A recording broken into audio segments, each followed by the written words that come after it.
नमस्कार बच्चों। पिछले वीडियो में मैंने आपको उल्लू और हिरण के बीच दोस्ती की कहानी सुनाई थी। अब इस वीडियो में मैं दोस्ती की कहानियों को जारी रखने जा रही हूँ और आज मुझे आपको एक उल्लू और मोर की कहानी बतानी है जिसके दोस्ती एक बहुत ही छोटी सी गलतफहमी से टूट गई थी।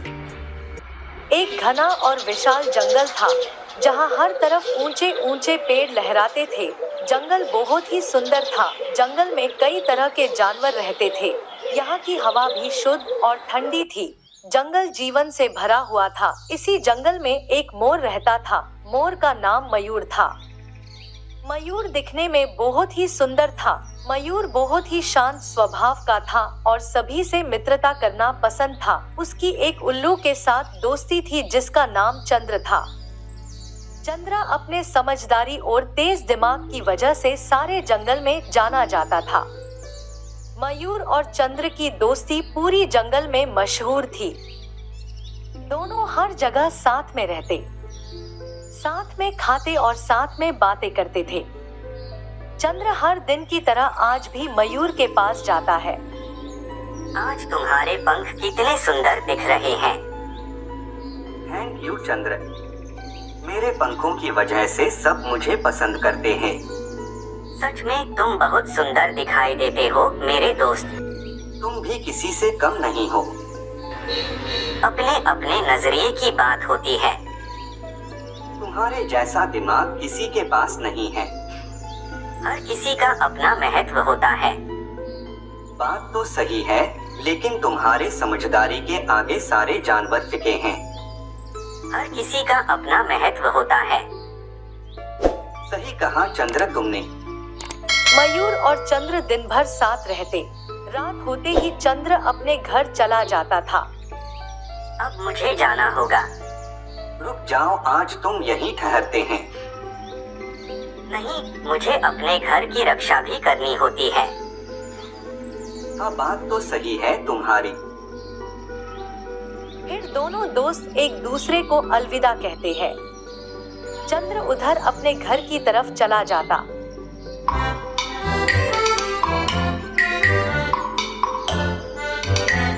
अगली सुबह फिर से चंद्र अपने दोस्त मोर से मिलने आ जाता है।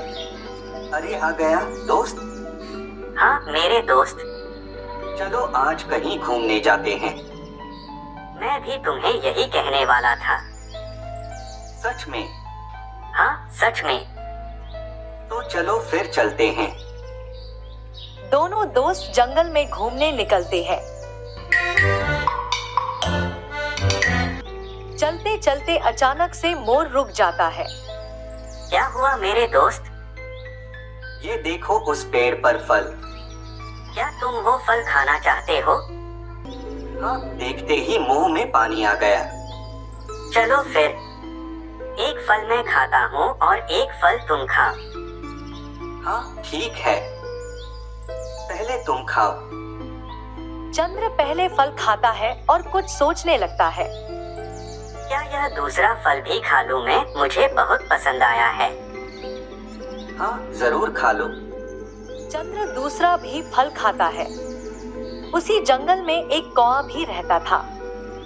उसका नाम कालू था।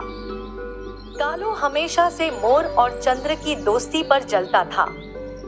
उनकी दोस्ती कैसे तोड़ना चाहता था, यह सारा दृश्य कालू दूर पेड़ पर बैठे हुए देख रहा था। उसने देखा कि चंद्रा ने दोनों फल खा लिए और मोर के पास एक भी फल नहीं दिया। उसने सोचा कि ये दोस्ती तोड़ने का अच्छा अवसर है। जंगल में घूमने के बाद दोनों मोर और चंद्र घर की तरफ जाने लगते हैं।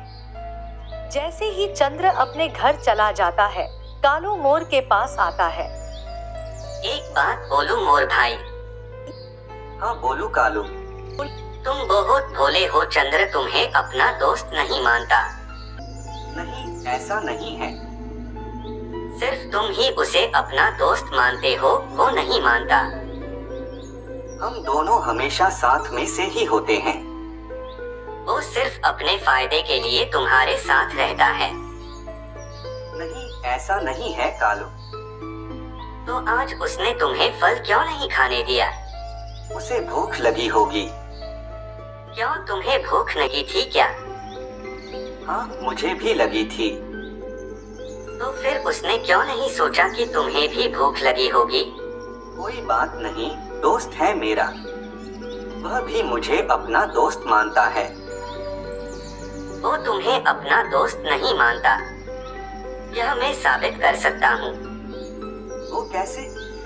कल फिर से तुम उसे उसी जगह पर लेकर जाना, वो कल भी तुम्हें फल नहीं खाने देगा।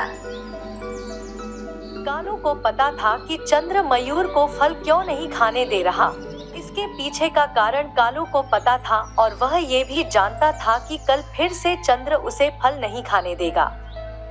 कौआ वहाँ से चला जाता है। The next morning. अगले दिन की सुबह होते ही हर रोज की तरह चंद्र मयूर के घर उससे मिलने आता है। मेरा मन नहीं लग रहा है। क्यों, सब ठीक तो है ना? चलो आज फिर से घूमने चलते हैं। ठीक है, चलो। दोनों फिर से जंगल में घूमने चले जाते हैं। थोड़ी आगे जाते ही उसे फिर से वो पेड़ दिखाई देता है। उसमें आज एक ही फल होता है। मुझे वो फल खाना है। नहीं, मुझे वो फल बहुत पसंद है, मुझे खाने दो। ठीक है, खाओ। चंद्र फिर से फल खा लेता है। मोर को कालू की बात पर भरोसा होने लगता है। तुम मुझे अपना दोस्त नहीं मानते। नहीं, मैं तुम्हें अपना सबसे अच्छा दोस्त मानता हूँ। नहीं, तुम सिर्फ खुद के बारे में ही सोचते हो। नहीं, ऐसी बात नहीं है मेरे दोस्त, मैंने तुम्हारे भले का ही सोचा है हमेशा।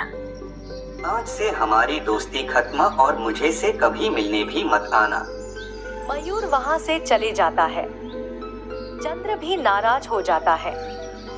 चंद्र भी अपने घर चला जाता है। कुछ दिनों के बाद मयूर जंगल में एक जगह बैठा था। तब भी वहाँ पर एक हिरण आया। मयूर उसी हिरण को देख रहा था। हिरण चलते चलते उस फल वाले पेड़ के पास गया। हिरण फल खाने लगता है, लेकिन हिरण फल को थूक देता है। मोर को यह बात बहुत अजीब लगी। मोर हिरण के पास जाता है। क्या हुआ, ये फल तुमने थूक क्यों दिया? यह फल खाने लायक नहीं है। क्यों, क्या हुआ? ये फल बहुत ही कड़वा है। देखो न, देखने में तो ये फल बहुत ही मीठा लग रहा था। तुम खा कर देखो, फिर समझ आ जाएगा।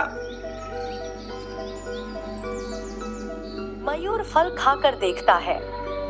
उसे ये फल बहुत कड़वा लगता है। मयूर को सारी बात समझती है। उसे पता चल जाता है कि फल कड़वा है, इसीलिए चंद्र ने मुझे फल नहीं खाने दिए। मयूर को बहुत बुरा लगता है। मयूर चंद्र के पास जाने के लिए निकलता है। मयूर चंद्र के पास पहुंच जाता है। चंद्र भी मोर को आते हुए यह देखता है। क्या हुआ मेरे दोस्त, तुम अचानक दिख रहे हो? मुझे माफ करो दोस्त, मैंने तुम्हें बहुत भला बुरा कहा है। कोई बात नहीं, ये सब तो होता रहता है दोस्ती में। मैं बहुत शर्मिंदा हूँ, मैं कालू की भड़कावे में आ गया। तुम मेरे दोस्त हो और हमेशा रहोगे।